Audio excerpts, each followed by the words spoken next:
Breaking news from around your world on this Tuesday, May 22nd, 2018. I'm Larry Rice. Congo's health ministry announced 6 new confirmed Ebola cases and 2 new suspected cases Tuesday as vaccinations entered the second day in an effort to contain the deadly virus in a city of more than 1 million people. Dozens of health workers in the northwestern provincial capital of Mbandaka have received vaccinations amid expectations that some will be deployed to the rural epicenter of the epidemic.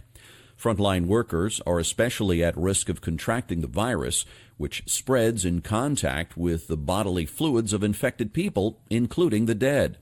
Congo's health ministry said there are now 28 confirmed Ebola cases, 21 probable ones, and 2 suspected.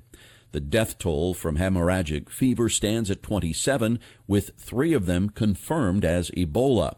2 of the victims were nurses, one in Iboko and the other in Bikoro. The vaccine, provided by the U.S. pharmaceutical company Merck, is still in the testing stage, but it was effective toward the end of the Ebola epidemic that killed more than 11,300 people in Guinea, Sierra Leone, and Liberia between 2014 and 2016. The White House announced that top FBI and Justice Department officials have agreed to meet with congressional leaders and review highly classified information the lawmakers have been seeking on the handling of the Russia probe. The agreement came after President Donald Trump made an extraordinary demand that the Justice Department investigate whether the FBI infiltrated his presidential campaign. White House Press Secretary Sarah Huckabee Sanders said Trump Chief of Staff John Kelly will broker the meeting between congressional leaders and the FBI, Justice Department, and the Office of the Director of National Intelligence. She said the officials will review highly classified and other information they have requested, but did not provide additional detail.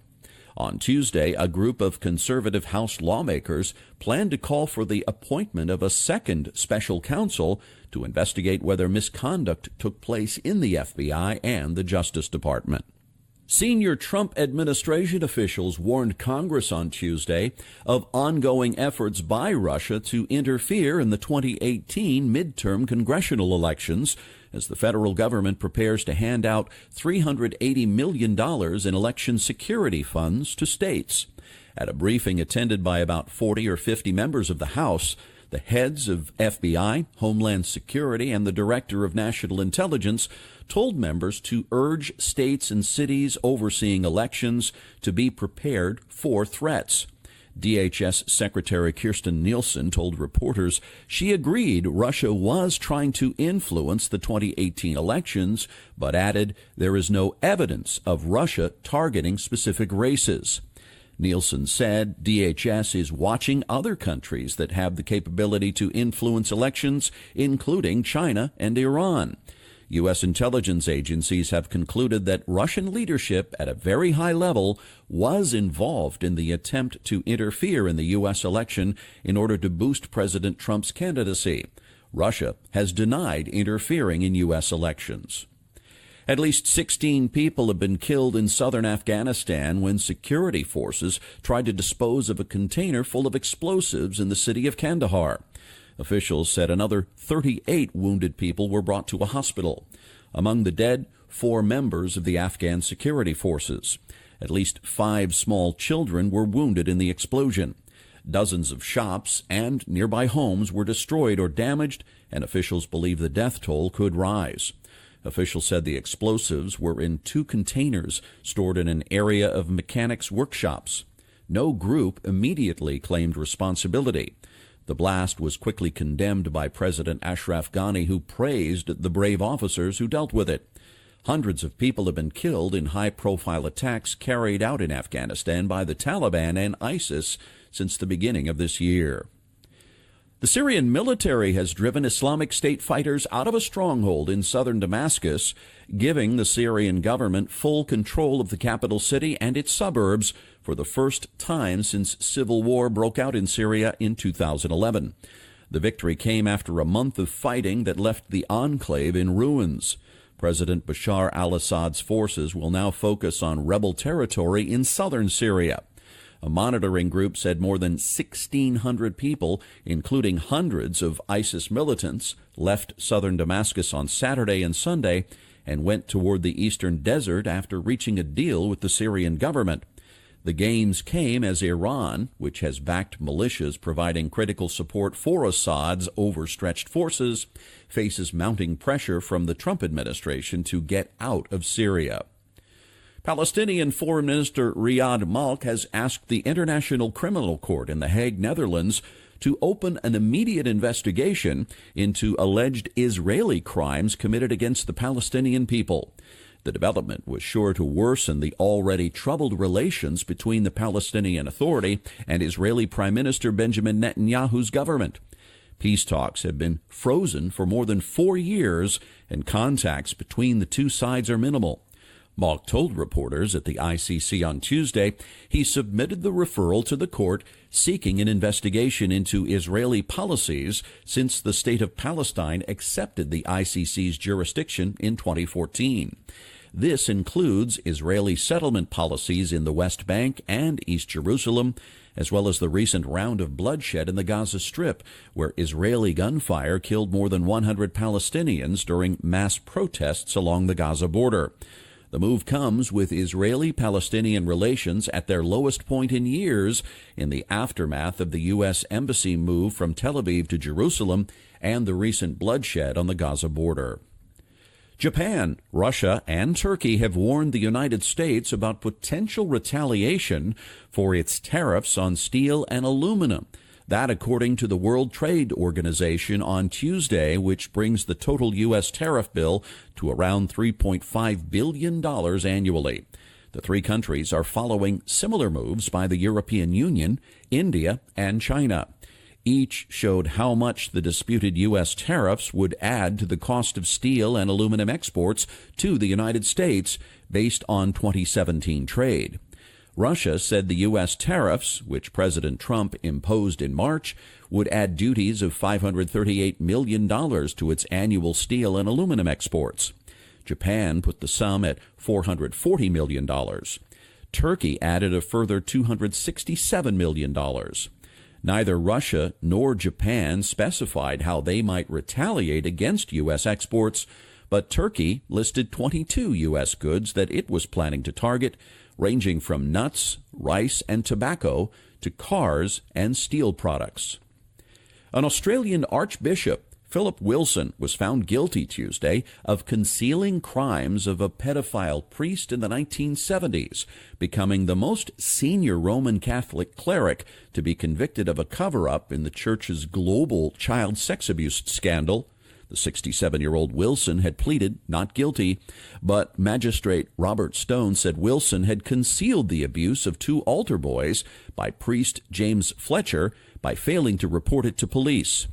Fletcher was arrested in 2004 and convicted of sexually abusing another boy and died in prison of a stroke in 2006. Wilson will be sentenced in June and could face 2 years in prison. The U.S. Supreme Court upheld the right of companies to make workers sign arbitration contracts, preventing them from joining together in class action lawsuits seeking better pay and working conditions. Justice Neil Gorsuch, writing for the conservative 5-4 majority, said that it was clear that the contracts are valid under federal law, encouraging arbitration over litigation. Justice Ruth Bader Ginsburg, reading her dissent from the bench in a sign of strong opposition, called the majority opinion egregiously wrong, saying it would lead to huge under-enforcement of federal and state statutes designed to advance the well-being of vulnerable workers and force millions of workers into arm-twisted take-it-or-leave-it contracts. She urged Congress to address the issue to protect workers. Consumer Reports said that the Tesla Model 3 automobile has failed to earn its recommendation. CR said the Model 3, the electric car maker's first mass-market vehicle, had flaws, big flaws, with its braking distance.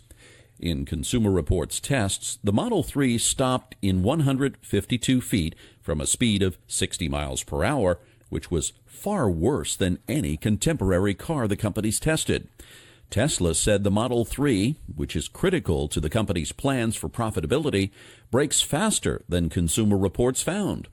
In internal tests, the Model 3's average braking distance was 133 feet. The reviewers also said they found the car's touchscreen control panel distracting, and that the Model 3 offered a stiff ride, unsupportive rear seat, and excessive wind noise at highway speeds. Former President Barack Obama and his wife Michelle have entered into a multi-year agreement to produce films and series for Netflix. The streaming service announced the content will potentially include scripted series, unscripted series, docuseries, documentaries, and features. The Hollywood Reporter notes that the move is unprecedented in media and that no previous former president has ever made such a deal. Post-White House productions are typically limited to autobiographies.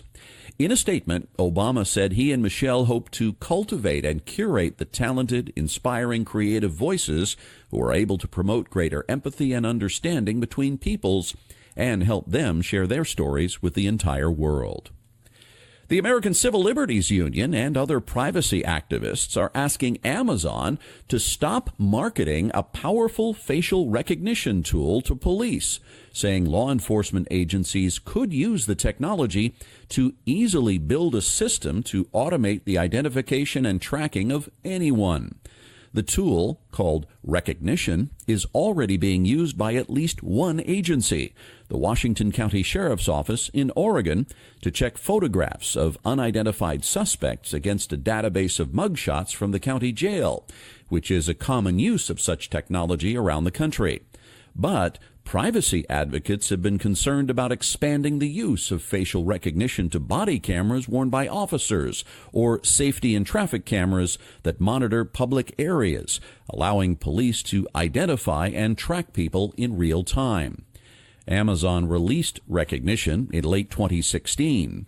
The letter to Amazon followed public records requests from ACLU chapters in California, Oregon, and Florida.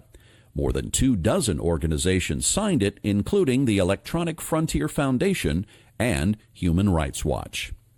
And that's your update for this Tuesday, May 22nd, 2018. I'm Larry Rice. Thanks so much for listening, and have a wonderful day.